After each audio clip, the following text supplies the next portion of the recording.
The first thing Biden did was shut down the Keystone Pipeline and strangle off energy in America. Now with destabilization in Ukraine, oil prices will continue to spike. Of course, to the Biden administration this is okay, because due to inflation and the limping economy, it'll be less likely that people can afford the gasoline for the Molotov cocktails they'd otherwise be throwing at them.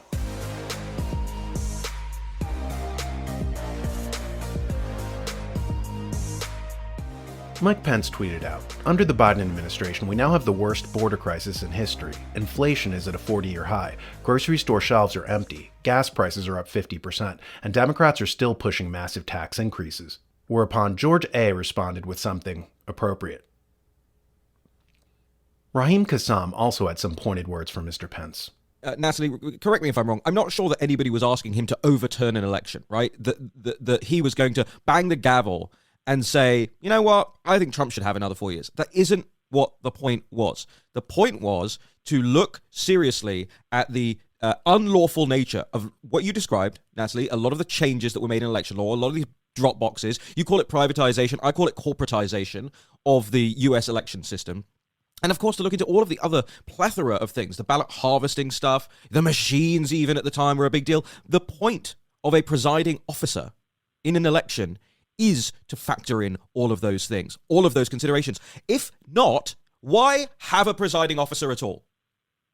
Why? What is the point of a presiding officer or a returning officer or an elections officer?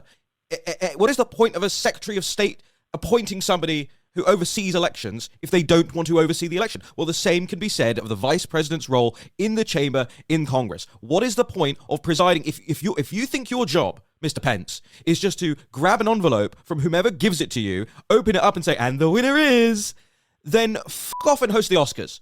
Because that is not the job of the Vice President of the United States, and it's not the job of the Vice President of the United States when you are the presiding officer in an election, not least a contentious election. This got me thinking. Why did Mike Pence assume that the Electoral College was just an empty ceremonial body? The answer to that might interest you. It starts with the Founding Fathers' fear of America being degraded from a republic into a democracy. In a republic, it's representative government, where your goal is to send the wisest and most ethical people to operate the government on behalf of the people. In a democracy, by contrast, it's mob rule. The U.S. Constitution was written in 1790, just as the French Revolution was getting underway. Americans were mortified by the new democracy in France that was imposed by the guillotine as the Reign of Terror kicked off. In politics, Aristotle describes democracy in much the same way as we use the term socialism. Aristotle said that in democracies, demagogues rise up, bribing their way into power by promising free food, free housing, free healthcare. It's not a pitch to a nation's highest ideals, but to its lowest common denominator.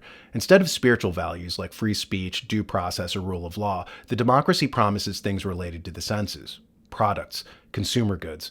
Of course, this is why democracies always collapse, due to loose fiscal policy. At any rate, to avoid the cheap and easy manipulation of demagogues, the founders wanted a system where the common people had a voice through the House of Representatives, but where the presidency and Senate, as two aristocratic bodies, could temper their excesses. This is what was meant by checks and balances.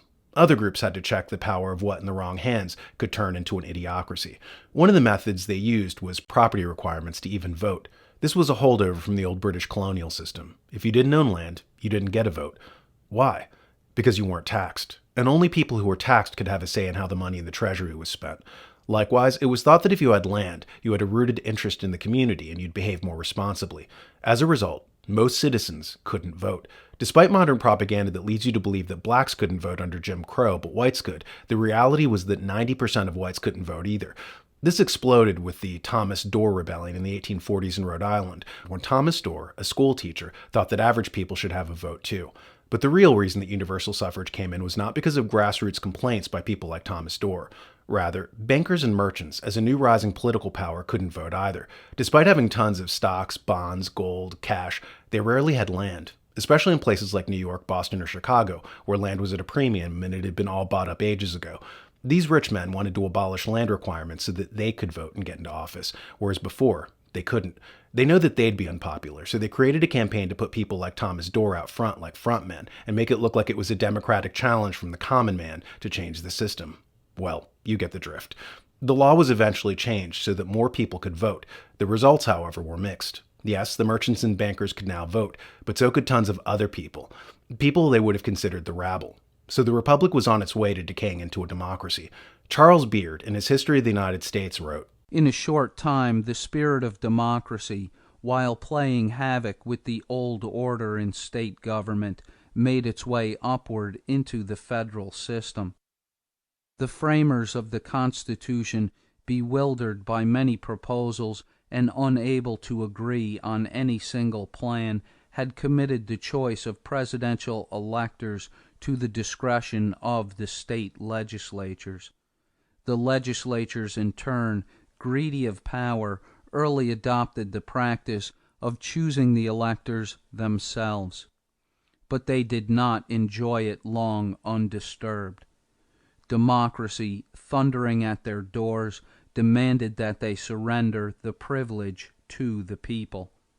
Reluctantly they yielded, sometimes granting popular election and then withdrawing it. The drift was inevitable, and the climax came with the advent of Jacksonian democracy.